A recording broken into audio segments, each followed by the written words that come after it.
Hoje é segunda-feira, estamos há 4 dias, são 4 dias, poucos dias do novo governo, e aquilo que todo mundo imaginava, que seria uma lua de mel que duraria alguns dias, a gente já vê um certo cansaço nisso. Pelo menos no mercado financeiro, que era a parte que estava mais entusiasmada com a mudança de governo, e a gente já vê um refluxo disso. Dá para se dizer que essa lua de mel ela tem os seus contratempos? Não era mais esperado a gente ter uma coisa mais duradoura? Tony, uma lua de mel que durou só uma noite de núpcias.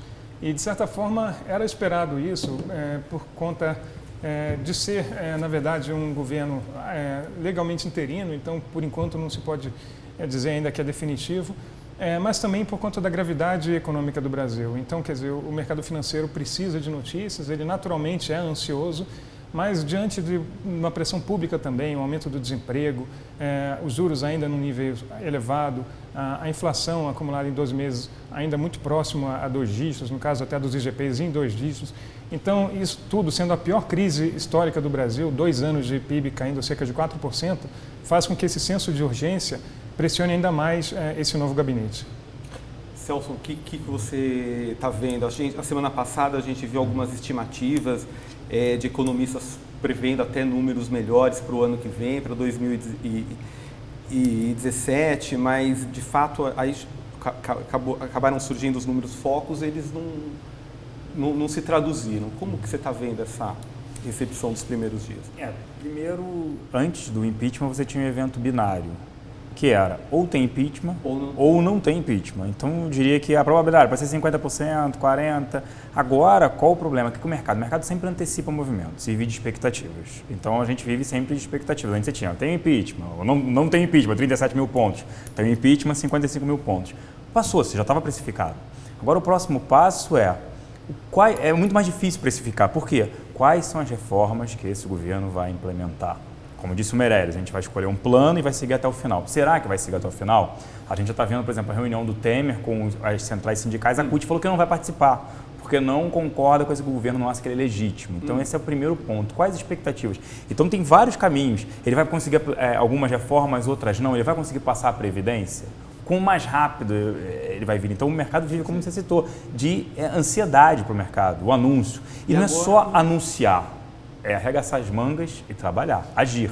Só falar, ninguém quer só ouvir falas, quer sim atitude. E tem que lembrar que ele falou no primeiro momento que seriam nomes técnicos e vieram nomes políticos. Só o Meirelles que falou que nos bancos públicos serão nomes técnicos porque ele conhece. Então o mercado estaria precificado, agora esperar um pouco para agir, né? Tem que esperar um pouco essa ação por parte do atual governo, né? Por mais interino, mas tem que esperar. Até que ponto, por exemplo, amanhã, o anúncio que ia ser feito hoje de equipe econômica foi adiado para amanhã.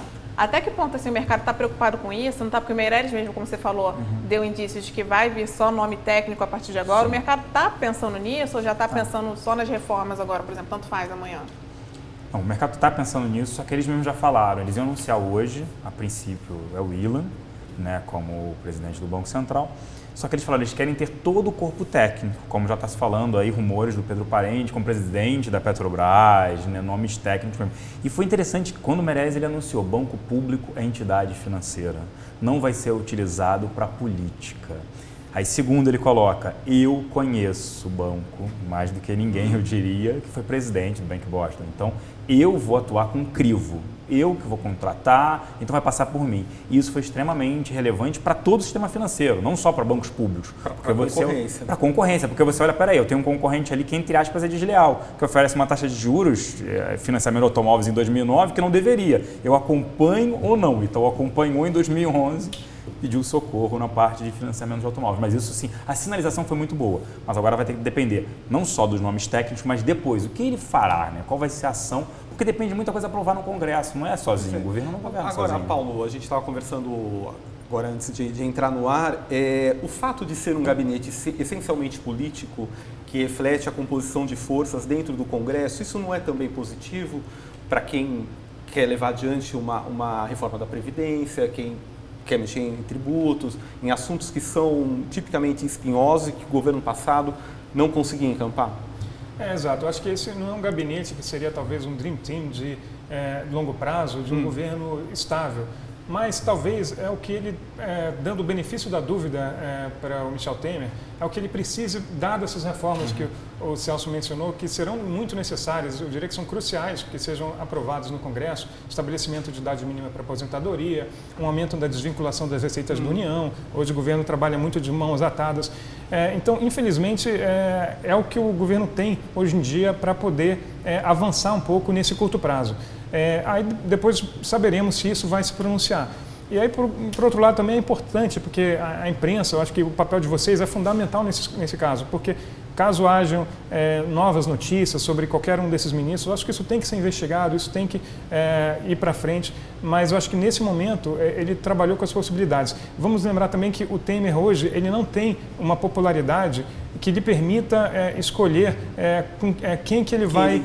Quem que ele gostaria. Então, ele é um trabalho de composição. E para que ele consiga se perpetuar no poder, além desses 180 dias, ele precisa realmente fazer essas aprovações. Então, eu diria que é um governo de 180 dias. Vamos lembrar que ele teve 55 votos, apenas um a mais do que o necessário para que seja feita o impeachment definitivo da presidente Dilma. Então, ele precisa aprovar o quanto antes. A questão, como o Celso mencionou, amanhã eu acho que vai ser um dia importante, independente se seja o Ilan, que é um provável presidente do Banco Central, ou então o Mário Mesquita, que era outro nome que está sendo aventado, eu acho que não teria tanta diferença na condução da política monetária. Os dois já foram diretores do Banco Central, são ortodoxos, conhecidos, respeitados pelo mercado, mas tem outros pontos. Então, por exemplo, o presidente da Caixa, o presidente do Banco do Brasil, acho que nesses postos também, como são postos de financiamento muito grande para a economia, o próprio BNDES, que tem um orçamento maior que o Banco Mundial.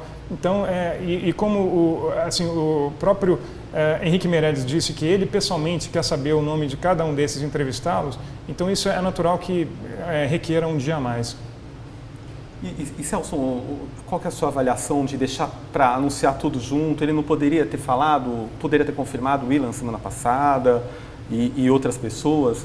Tem relevância mostrar uma equipe? Não é mais, para ver com quem eles estão negociando, né? Quem deve estar vindo, quais são os nomes, tudo isso.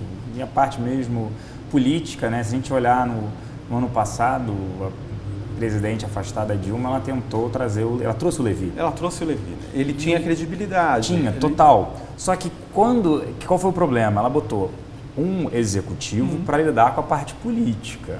Ele foi lá, vai lá e faz. E aí a política não é tão fácil assim de lidar como a gente imagina. É mais um executivo, que não é político, então é muito mais complicado. Se eu tivesse que lidar com a política, obviamente, seria muito mais complicado. Não é assim. O João Meirelles tem esse track record, né? Que ele tem esse pé na política mais assentado. A gente vive um presidencialismo de coalizão, né? Sim, então exato. Ele tem que, felizmente, infelizmente, não estou aqui para julgar mais, alguns cargos ele precisa. Olha, eu apoiei, os deputados, os senadores votaram a favor, então eu preciso, digamos assim, nesse sentido, também distribuir para poder ter a votação mínima para poder aprovar as reformas, que são extremamente impopulares.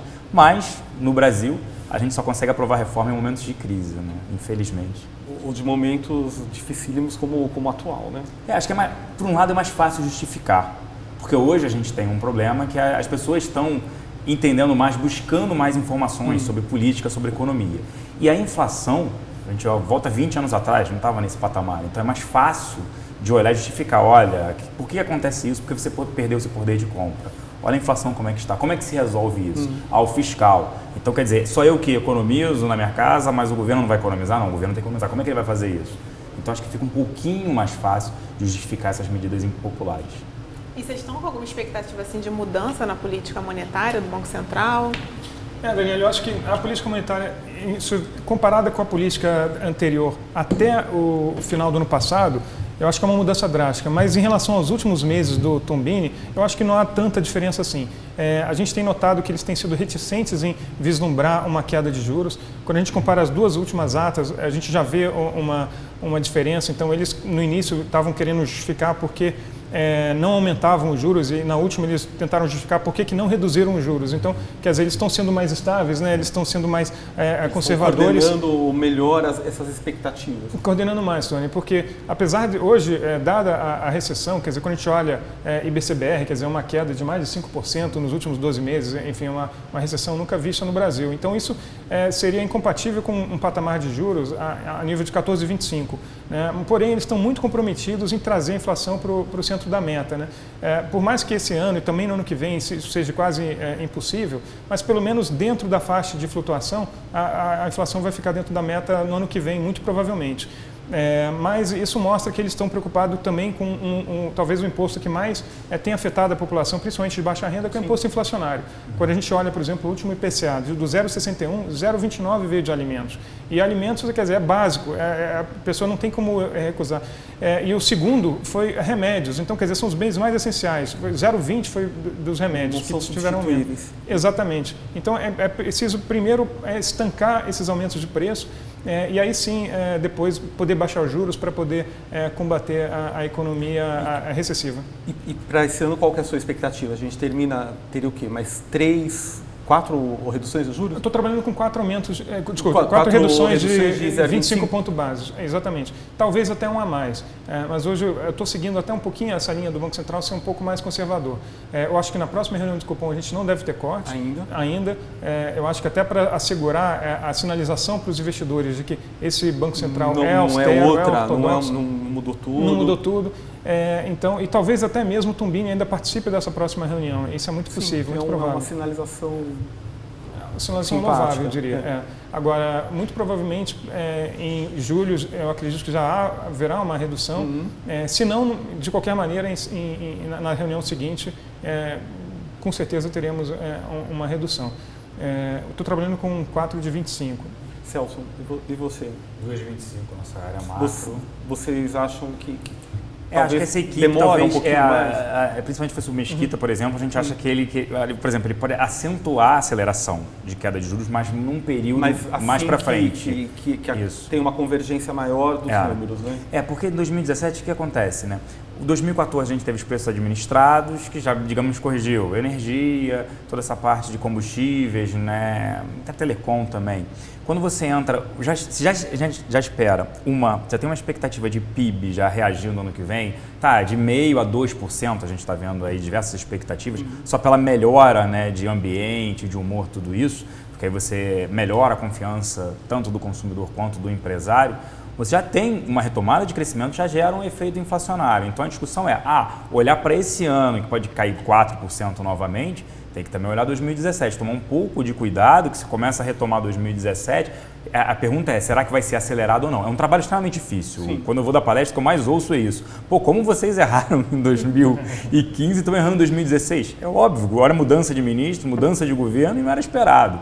Então, olhando em termos de juros, a gente imagina 2 quedas de 0,25, mas é óbvio, qual vai ser o discurso do novo Banco Central da nova equipe. E o Tomiri também fica agora para a próxima reunião, porque ele tem que passar pela sabatina, né, do Senado. Não dá tempo Não dá tempo, né? E acho que é normal, e vai manter, não tem porque ele, sabendo que vai sair, acho mexer. É uma forma de sair bem nesse momento.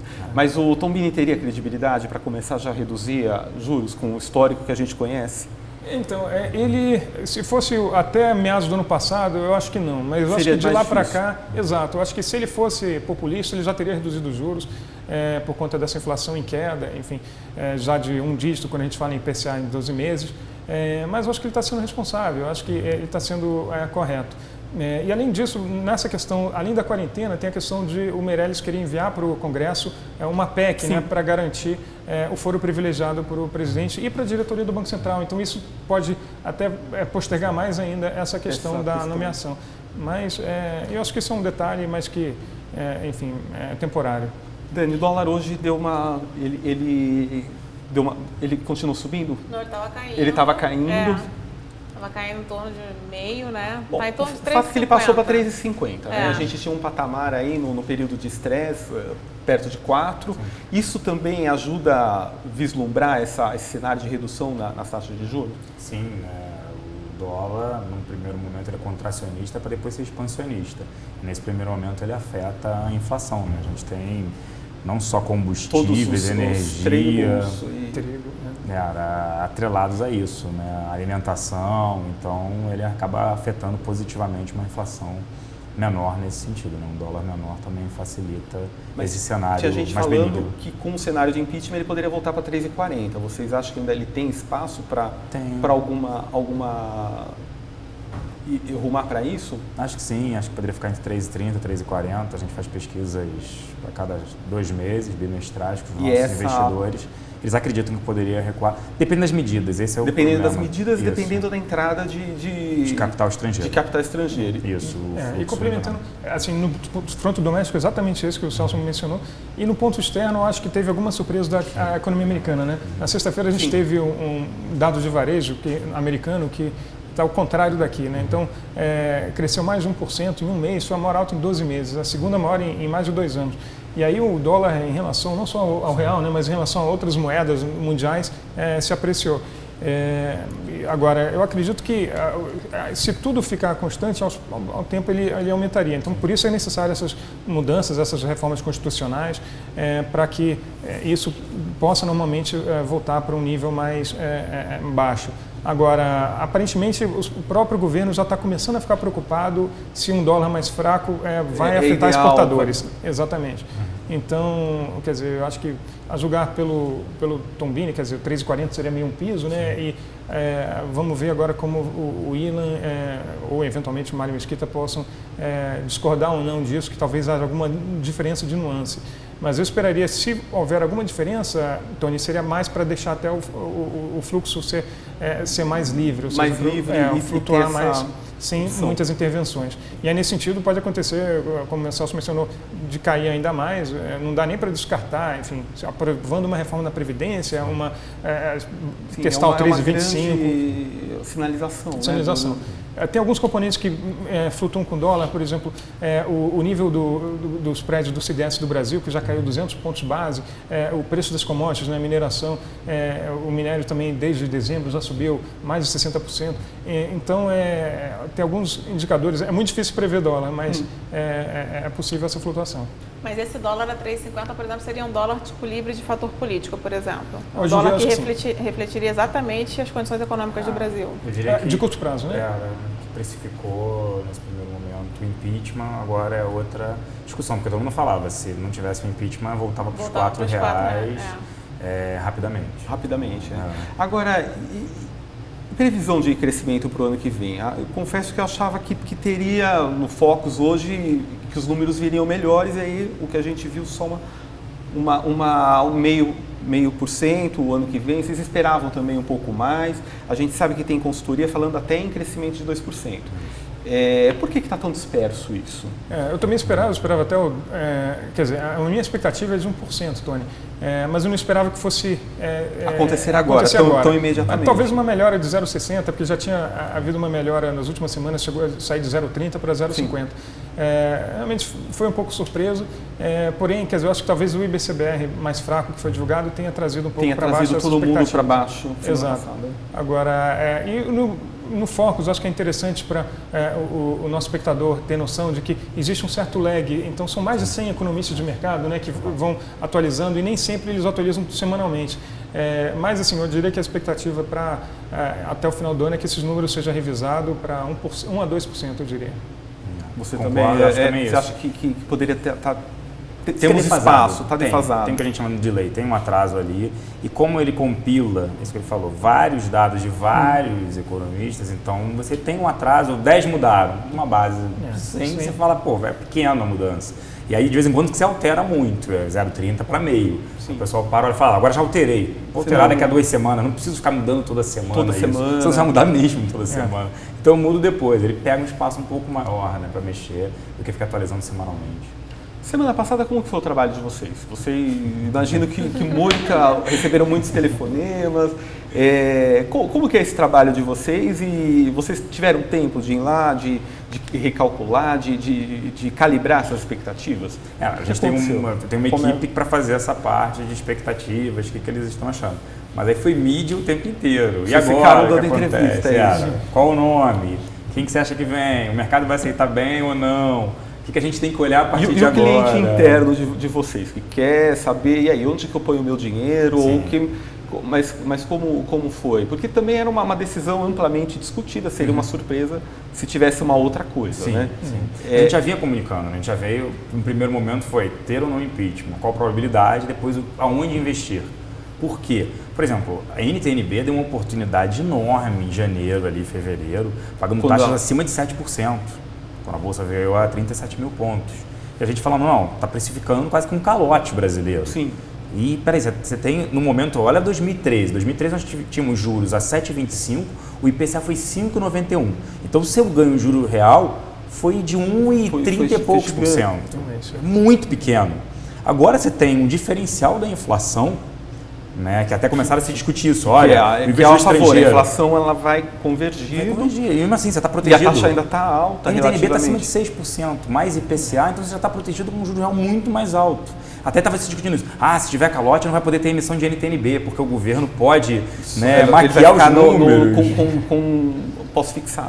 Teria que ser só via Selic, LFT, não pode ser olhar NTNB. Então a gente falou, não vê esse cenário, nada disso acontecendo, mas depois a gente foi migrando um pouco para pré. Mas a gente sempre tenta monitorar o que está acontecendo. A gente não acha que, por exemplo, Bolsa tem um upside, ainda tem motivos para subir. Mas não dá para olhar o Ibovespa em si, porque o Ibovespa ainda é muito poluído. Você tem que olhar alguns ativos, alguns setores. Quando você fala poluído, ele é poluído de Vale e Petrobras. Principalmente de ativos que é difícil não só controlar, tem setor mas siderúrgico. Que eles respondem diferentemente à situação. A gente prefere ativos ou que gerem bastante caixa, que não tenham interferência governamental. Mas a interferência governamental é para o lado bom. A tese mudou. Mas espera aí, pode ser para o bom, mas a Petrobras precisa de um aumento de capital. Até onde fazer um aumento de capital vai ser positivo? Qual o nível de preço que vamos fazer um aumento de capital? A gente fala de aumento de capital desde o final de 2014. A empresa fica protelando e torcendo ali para o dólar cair e o preço do petróleo subir. Quer dizer, para ver se sai desse problema complicado. Mas isso é recorrente, né? Então, é buscar ativos ainda descontados, sejam dependendo do seu perfil, em bolsa. O dólar era muito mais para um hedge, se aqui tivesse um problema, o dólar poderia voltar para R$4 do que um investimento em dólar, até porque uma taxa de juros de 14,25 não se justifica o carrego do dólar nesse patamar. Você abrir mão dessa taxa. Em renda fixa, né? Infelizmente, o Brasil é o país dos juros altos, o que não motiva novos empreendedores. Né? Você vai abrir um negócio, vou ganhar 15% ao ano, por que você vai abrir um negócio? Muito difícil. É muito difícil, porque você vai trabalhar, né, injetar dinheiro no negócio, mobilizar dinheiro, fazer leis trabalhistas, né, lidar ali todo dia com gente, o dinheiro imobilizado, então é extremamente complicado nesse cenário. Paulo, que tipo de pergunta, além dessas que você escutou a semana passada, além do jornalista, fala um pouquinho desse feedback do teu cliente. Vocês têm uma posição importante de Europa, imagino que talvez você tenha que passar para os seus pares o que está acontecendo aqui. Sim, Tony, assim, muito, talvez até por conta disso também, questionamento sobre o dólar. Então, você acha que eu devo investir agora em dólar? Você acha que eu devo vender, comprar? Aí, assim, a resposta foi muito parecida com o que normalmente a gente costuma dar. Se você tem um compromisso de curto prazo, se você tem uma viagem, se você tem uma filha que vai estudar no exterior, ou você pretende se mudar para o exterior, compre o dólar agora, não espere ele cair, porque isso seria especulação. O dólar ele é muito mais controlado pelo Banco Central americano do que por nós. Nosso, né? Exato. Então, foge um pouco desse controle. Também tive um questionamento em relação ao IPCA. É interessante porque eu achava que isso já, assim, na década de 80, na década de 80 teve naquela época questionamento sobre a influência do governo manipulando, e aí por isso mesmo do IPCA. Do IPCA mesmo. Exatamente, que era do IBGA, do índice divulgado. E aí o que o mercado mesmo migrou para o IGP.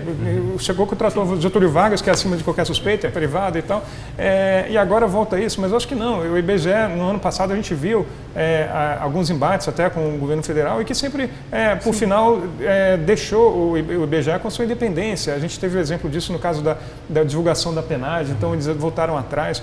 Então, e quando você olha as páginas da internet de divulgações de números do IBGE, não só de inflação, mas de outros, de desemprego, muitas vezes eles colocam até manchetes alarmistas. Olha, foi o recorde dos últimos 7 meses. Então, quer dizer, coisas que normalmente, se tivesse sido influenciado pelo governo, não estariam nessas manchetes. Não teria nesse nível, né? Exato. Então, acho que hoje dá para confiar plenamente. Eu acho que o IBGE tem feito um excelente trabalho. E eu acho que também concordo, eu acho que a NTNB eu acho que é um excelente investimento, porque é importante que o telespectador não olhe o retorno para trás, porque o que a gente viu, seja em janeiro, uma NTNB 2023, eu cheguei a comprar 7,52 na primeira semana. Então, quer dizer, hoje é impensável, ao redor de 6. Mas, se a gente olhar para frente, você tem um juro real de praticamente 6%, 20% do PIB mundial hoje está com juro real negativo. Se a gente considerar alguns países, juro nominal negativo, Alemanha, Japão, enfim, Suíça, nos Estados Unidos tem um juro real negativo. Então, quer dizer, esse juro real de 6% ele dá inveja a qualquer país do mundo. Eu acho que é um bom investimento. Só diria que talvez não mais do que 15% do portfólio do cliente, porque é volátil, não é como um CDI, uma renda fixa tradicional. E você falou, Celso, em pré-fixado, assim, que é aquele que, enfim, se você escolher o momento errado de comprar e quiser vender antes do tempo, você pode ter uma decepção, né? Sim. Já está na hora, assim, vocês avaliam que já está na hora de começar a comprar pré-fixado? Sim, a gente lá até recomendou uma troca de alguns ativos pós para pré, justamente nessa expectativa de uma inflação menor. A NTNB foi fechando também um pouco, que é normal, mas eu concordo com isso. A NTNB acho que é muito para olhar para frente, porque a marcação a mercado, às vezes, você pode pegar períodos e, peraí, como é que eu estou perdendo a marcação a mercado? Porque o investidor entender isso é difícil, né? É muito difícil. Dinheiro, mas não necessariamente. Você tem que carregar. É igual, por exemplo, você comprou um CDB que é extremamente líquido. Se você quiser sair no meio do caminho, você vai ter que vender com um desconto que você acaba... Peraí, eu investi em renda fixa, eu não vou ganhar dinheiro nesse momento. Provavelmente pode acontecer. Naquele momento que você vai vender, não tem a liquidez. O ideal é levar a carência de 1, 2, 3 anos que você leve até o final. Mas tem títulos ainda extremamente interessantes, principalmente CDBs, que pagam uma taxa ainda interessante. E é bom sempre falar, é o mesmo risco, até R$250 mil por instituição e por CPF pelo FGC, Fundo Garantidor de Crédito, que cobra, até a última vez que eu vi, 99,7%. Então, quer dizer, aquele risco, tudo mais, não existe. É um risco bastante administrável. Voltando para o governo Temer, então...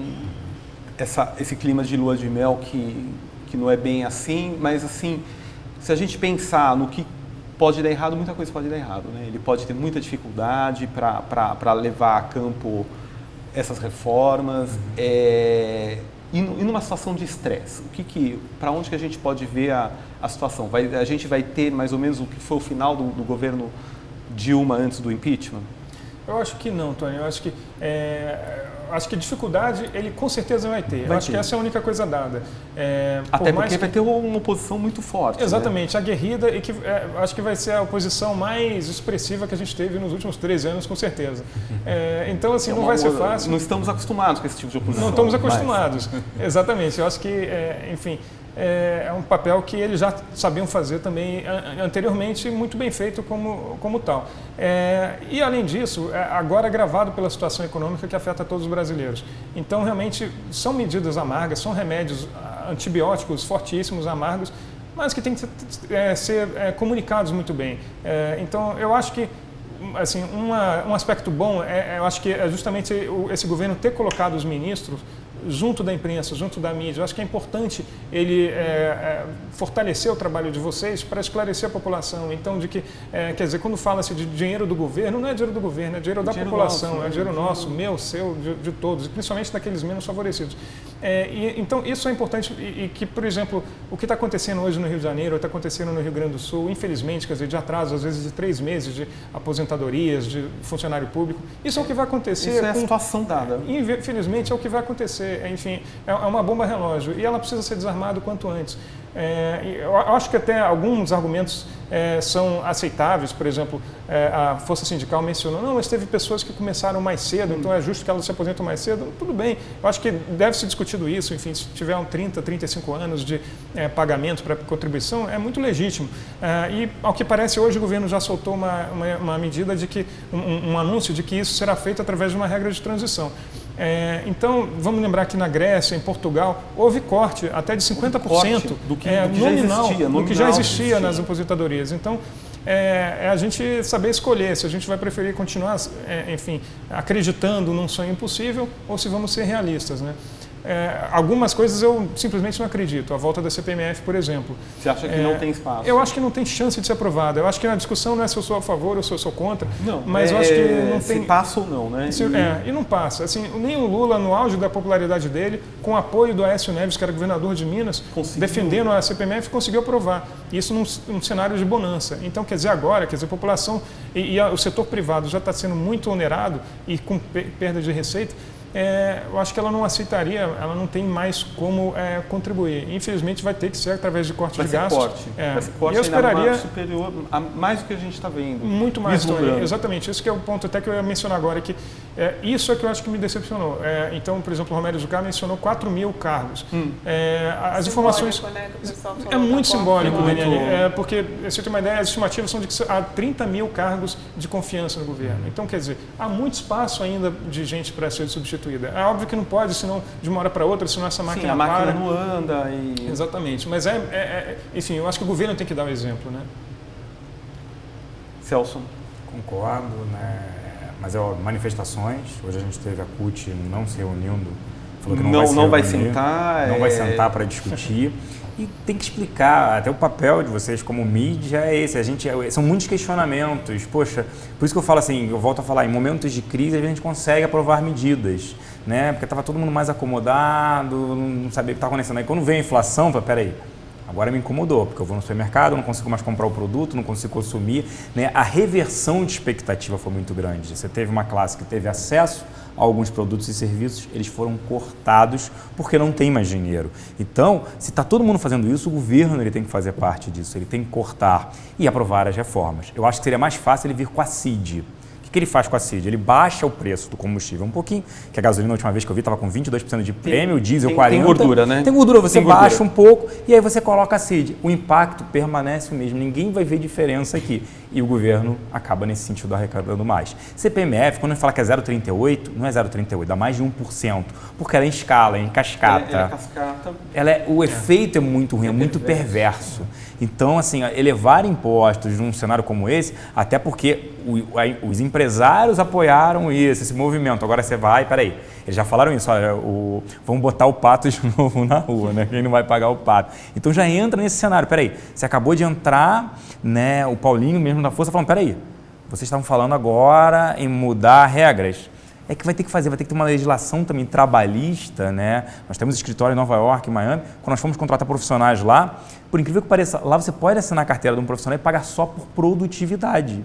A gente falou, mas a gente não quer contratar agora. Ele falou assim, não, eu não quero ficar em casa, eu estou desempregado, eu prefiro ficar aqui produzindo, eu recebo, se eu não receber eu me realoquei. Então, assim, tem que tentar chegar a um consenso entre patrões e empregados que a gente consiga ter um acesso de discussão, pelo menos. Não, é isso, não. Poxa, eu preciso trabalhar, eu também posso te contratar, mas vamos tentar. Até agora não falou de trabalhista, né? Quer dizer, acho que não está nem no não, mas no Ponte do Futuro, na Ponte do Futuro, ele fala sobre isso, de sentar para discutir uma relação entre empregador e empregado, uma flexibilização das regras trabalhistas. Porque quando você teve o PEC das domésticas, você teve uma redução do número de empregadas mensalistas e um aumento expressivo de diaristas. Você deu não veio no período não, até 2014, né? Não, até de 2014. De 2005 para 2014, você tinha 550 mil mensalistas. Em 2014, que não era um momento assim de crise, no início do ano, você tinha 369 mil. Então você teve uma redução e de diaristas quase dobrou. Isso demonstra assim, peraí, a lei trabalhista ali veio ótimo, acho excelente. Ela tem efeitos. Mas tem efeito. As pessoas, peraí, eu vou ganhar menos porque tem descontos. As pessoas às vezes não sabem. Então eu estou te pagando mais e você está recebendo menos.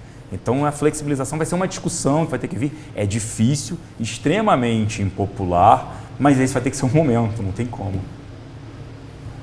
Que já era algo ventilado também, né? Quando o Paulinho da Força, nossa, mas gente, todo mundo já estava ventilando isso, né? Já, não é novo. Isso já vinha uma discussão. Uma surpresa, né? Meio... De discussão, né? O custo, Brasil, logística, infraestrutura, toda essa discussão. E mão de obra mesmo, né? A gente faltava mão de obra. Sim.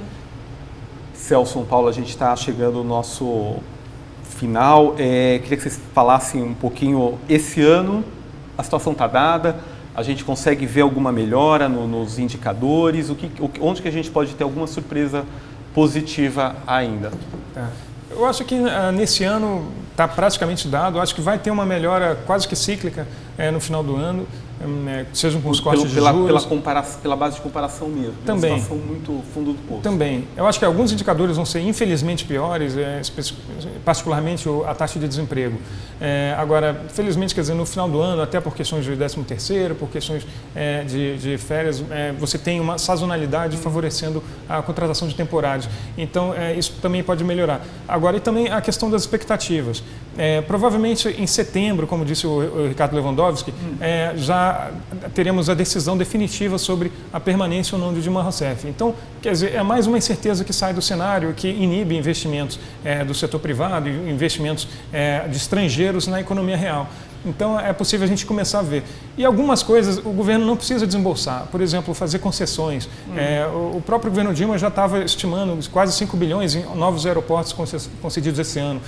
Estradas, portos, a infraestrutura que o Celso mencionou. Então, há muita possibilidade. A própria Petrobras está se desfazendo, vendendo ativos na Argentina, no Chile, o gasoduto, a parte da Braskem. Então, esse tipo de privatização em pedaços é possível. Eu acho que, independente se discute se o governo deve vender tudo ou não, acho que uma parte é necessária.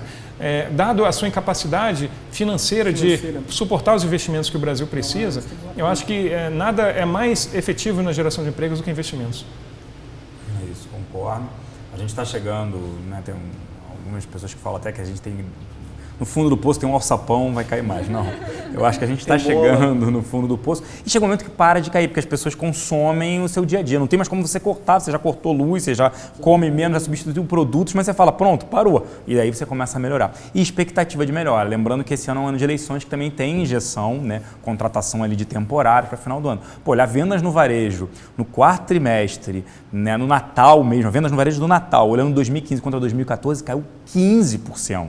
Chega um momento que não dá mais para cair. Você está caindo numa base já menor. Então você para de cair e começa a melhorar.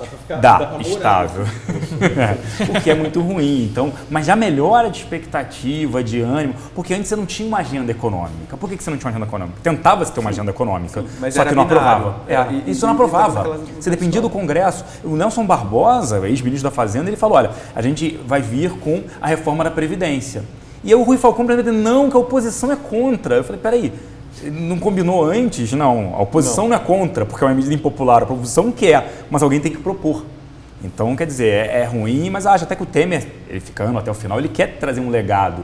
Né? Ser visto daqui a 20, 30 anos, poxa, eu fui o único presidente que teve coragem de vir com a reforma da Previdência, que é extremamente complicado. É aquilo que você falou, poxa, é um corte, só que eu não gostei também que já falaram assim, não, vamos ver quem entrar agora no mercado de trabalho, a gente começa a valer de agora. Peraí, 45 anos depois?